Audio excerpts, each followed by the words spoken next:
Good morning class 9th students. आज हम आप लोगों को सबक नंबर 14 पढ़ा रहे हैं। सभी तलबा ध्यान से सुने और समझें। कहावतों की कहानी। इस सबक में मुसन्निफ़ ने मुख्तलिफ़ कहावतों की कहानी बयान की है। मसलन वही मुर्गे की एक टांग के बारे में बताया है कि एक अंग्रेज़ के यहाँ एक खानसा माँ नौकर था। उसने एक मुर्गा पकाया और पकाते वक्त एक टांग खुद खा ली और दूसरी टांग साहब की मेज़ पर पहुंचा दी। जब अंग्रेज़ ने खानसा माँ से दूसरी टांग के बारे में पूछा तो उसने जवाब दिया, हुजूर, उस मुर्गे की एक ही टांग थी। उस पर अंग्रेज़ को हंसी तो आई मगर वो खामोश होकर बाहर टहलने लगा। वहाँ एक मुर्ग एक टांग पर खड़ा आराम कर रहा था। खानसा माँ को मौका मिल गया। वो अंग्रेज़ से बोला, देखिए साहब, ये भी एक ही टांग का मुर्गा है। ये सुनकर साहब मुर्ग के पास गए और उन्होंने हुश किया। मुर्ग ने दूसरी टांग भी निकाल दी। खानसा माँ ने ये देखकर कहा, हुजूर, खाना खाते वक्त अगर आप इसी तरह हुश हुश कर लेते तो आपको दूसरी टांग भी मिल जाती।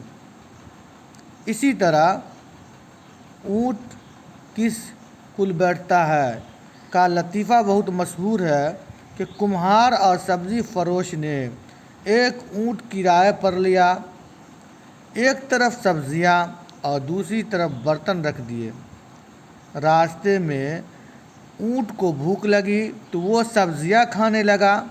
उसे देखकर कुम्हार मुस्कुराने लगा। जब ऊँट मंजिल पर पहुँचा तो उस रुख से बैठा जिधर बर्तन थे। जो इस तरह सारे बर्तन टूट गए। उस पर सब्ज़ी फरोश ने कहा, क्यों घबराते हो, देखो ऊँट किस कुल बैठता है।